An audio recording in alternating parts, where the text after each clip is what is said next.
Hi viewers, welcome to technologies in Tamil சேனலுக்கு first time வந்திருந்தால் subscribe பண்ணிக்கோங்க. இன்றைக்கி இந்த வீடியோவில் என்ன பார்க்க போகிறோம்னா, மைக்ரோசாஃப்ட் எக்ஸலில் வந்து எப்படி வந்து ட்ராப் டவுன் கீஸ் வந்து, அதாவது ட்ராப் டவுன் எப்படி வந்து க்ரியேட் பண்ணுறதுன்றது தான் பார்க்க போகிறோம். ஸோ நேராக வீடியோக்குள்ளே போகலாம். ஸோ ஃபஸ்ட்டு எக்ஸல் ஓப்பன் பண்ணிடுவோம். Excel okay.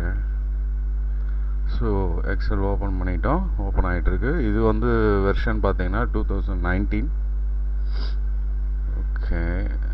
ஸோ இப்போ எப்படி ட்ராப் டவுன் யூஸ் பண்ணுறதுன்றதை பார்க்கலாமா? Just a minute.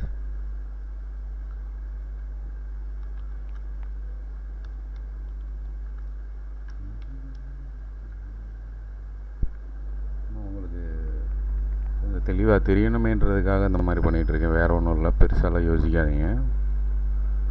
So drop down இதுதான் நம்ம க்ரியேட் பண்ண போகிறோம். ஆக்சுவலாக ஒரு எம்டி காலத்தை செலக்ட் பண்ணிக்கோங்க. செலக்ட் பண்ணிவிட்டு பார்த்தீங்கன்னா மேலே ஹோம், இன்சர்ட் இந்த மாதிரி இருக்குல்ல, அதில் டேட்டான்னு ஒரு ஆப்ஷன் இருக்கும். டேட்டாவில் போங்க.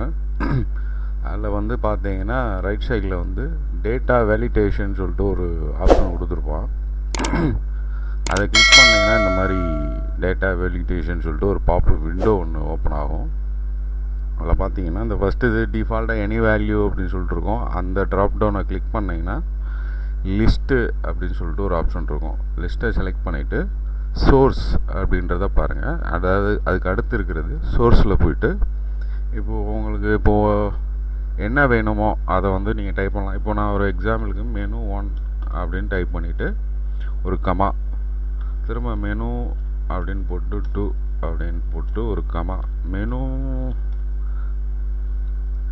ஸ்பெல்லிங் மிஸ்டேக் ஆயிடுச்சா, மெனு 3 அப்படி ஒன்று, மெனு 4 அப்படின்னு சொல்லிட்டு ஒரு இதை போட்டு லாஸ்ட் இதுக்கு கமா தேவையில்லை போட்டு நீங்கள் ஜஸ்ட் ஓகே அப்படின்னு கொடுத்துட்டிங்கன்னா இந்த இடத்துல இப்போ பார்த்தீங்க அப்படின்னாலே உங்களுக்கு அந்த ட்ராப் டவுன் சிம்பிள் காட்டும். நான் உங்களுக்கு ஜூம் பண்ணி கூட காட்டுறேன்.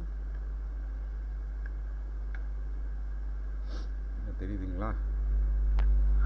இது இப்போ இதை நம்ம கிளிக் பண்ணோம் அப்படின்னா இப்போ பார்த்தீங்கன்னா மெனு 1, மெனு 2, மெனு 3, மெனு 4 அப்படின்னு சொல்லிட்டு ஈஸியாக வந்துடும். அவ்வளோதான். ரொம்ப சிம்பிளான விஷயந்தான். இது ஒரு நண்பர் கேட்டிருந்தார். ஸோ நல்ல ஒரு ஆப்ஷனாக இருக்கே, சரி தெரிஞ்சதை சொல்லுவேன்றதுக்காக தான் இந்த வீடியோ பிடிச்சிருந்தால் லைக் பண்ணுங்கள், ரொம்ப பிடிச்சிருந்தா ஷேர் பண்ணுங்கள். தேங்க்யூ ஃபார் வாட்சிங்.